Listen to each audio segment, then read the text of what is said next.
Hey guys, it's Ness here at Cake Style. Today I am making a beagle cake because it is for my own daughter. She's turning 12 and she absolutely loves dogs and puppies. And I saw this gorgeous cake design of a beagle by Sweet Peach Cakes, and she saw it and fell in love with it. So I really wanted to make a version of my own. This is such a cute cake, and I made it with my vanilla bean and passion fruit cake recipe. Basically, the cake is a vanilla cake. It's the usual vanilla cake that I make a lot of the time, but this time I baked it in 3 pans, so it made it nice and fluffy, and it also made the cake really tall. I've then got vanilla bean buttercream and some passion fruit syrup. Now, if you love passion fruit flavor, but you don't love the seeds as much as we do, then you can go ahead and create a passion fruit curd instead. But I promise you, passion fruit and vanilla bean is just such a great flavor combo. And it's Honey's absolute favorite cake flavor right now. So you want to fill it, then you want to chill it.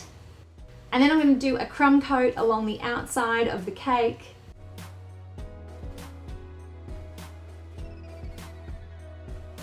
Okay, so the next thing you want to do is we're going to chuck this into the fridge again for about 15 minutes.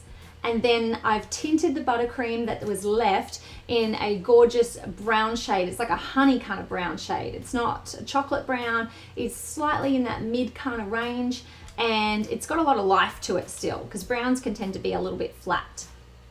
I used AmeriColor chocolate brown food color to get this, and it just seems to have a slight hint of sort of warmth or pinkishness to it.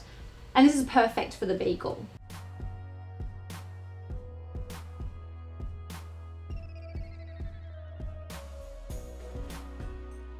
Now, I'm not going to worry about doing the top of the cake because you're not going to see it. All you're going to see is all of the detail and the piping that we do. So I'm going to go ahead and get ready to do the ears. Now, the ears are made out of modeling chocolate. You can use normal milk chocolate, or if you have some modeling chocolate made up with white chocolate already, you can go ahead and just tint it with the chocolate brown. Roll it out on parchment paper so that it's easy to move. And then we're going to whack this into the fridge for 2 minutes only. And that's just going to help it to set up. And then I'm going to carve the shape. Now, there's no magical way of knowing what shape is going to work. So what I want to do is I'm just going to start carving a bit away and then look at the cake, lift it, pick it up. Don't worry if you get a little bit of buttercream on this modeling chocolate, because it's going to be on the cake anyway. And then just keep making little adjustments. I'm going to pop that into the fridge. And then I'm going to use that and create a mirror image. So I want to flip over, and you can see, yeah, I did get a little bit of buttercream on that, but that's okay. And you just want to make an exact replica, but it's the opposite. So then it's not a replica, is it? It's an opposite. I want you to make an opposite one. Okay, and then we're going to pop those onto the cake just by pressing them down.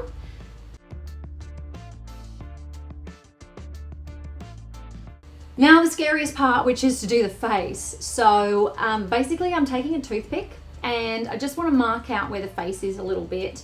If you're anything like me, trying to make both sides perfect is going to be a huge challenge with this cake. But you just want to start by marking it out, because the last thing you want to do is pipe a little splodge of a color into the wrong spot. So get it all sorted out with a toothpick and mark it all out, and it'll make it so much easier.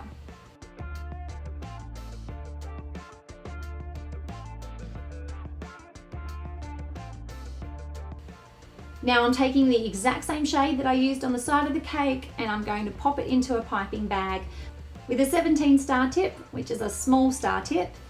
And I just want to start at the top of the cake because that's the easy bit. So you always want to start that first. Just do a couple of rows on top and then work your way around those ears. Don't do the ears because they're going to be a little bit darker shade, but you just want to start framing the face. So follow the line and just create a bit of a curve around on both sides, but leave the middle plain to do our white.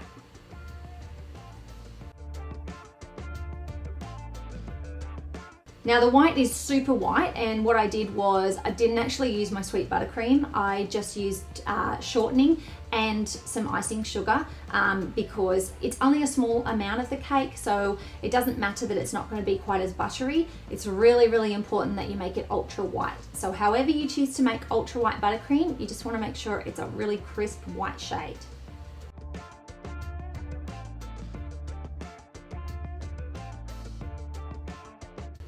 Now I've left a little space for his tongue because we're going to slot that in and then pipe over the top.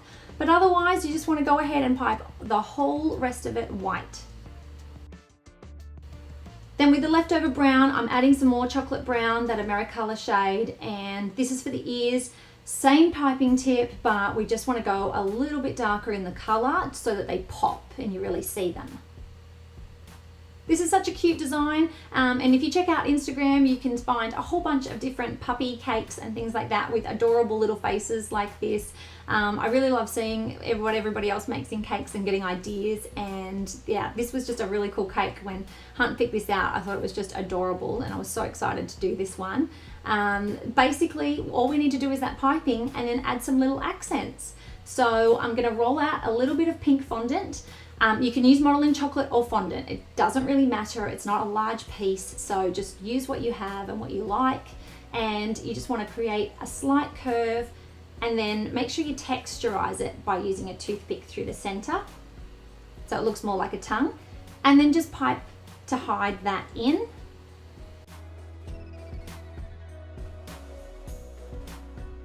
Now I'm taking black modeling chocolate because I just tinted some of the brown with AmeriColor Super Black, and I want to make two perfectly equal eyes, which is so hard. So just go ahead and take your time, roll it, flatten it, and just make sure you're really happy before you pop them on. Just give them a little press and they will stay there. The buttercream is still pretty soft at this point, so that's all good.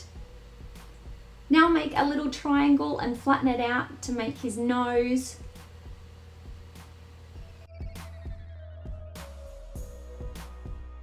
And the final touch is to add little tiny dots of white fondant into the eyes, just to give it a real glow, and basically just to make them really pop. I'm going to chill this cake for about 15 minutes just to make sure that it's nice and easy to pick up, and then I'm going to pop it onto a cake board. Now you can place it onto a cake board now, or you could have done it when you did your smooth coat. It really doesn't matter, but you just want to make sure that you get it on nice and firm with some buttercream. If you're traveling, be sure to add royal icing instead so that you know it really is stuck down well. And there we have the Beagle cake for Honey's birthday. I think it turned out really adorable, and I am really excited to show her. I think that she's going to be blown away. She loves all things puppies at the moment, and I just thought this was super cute and a really cool idea. If there's something else that you've been seeing around and that you'd love to see me have a go of, be sure to leave some details and comments below for me. And remember to subscribe to the channel, and I'll see you with another cake next week.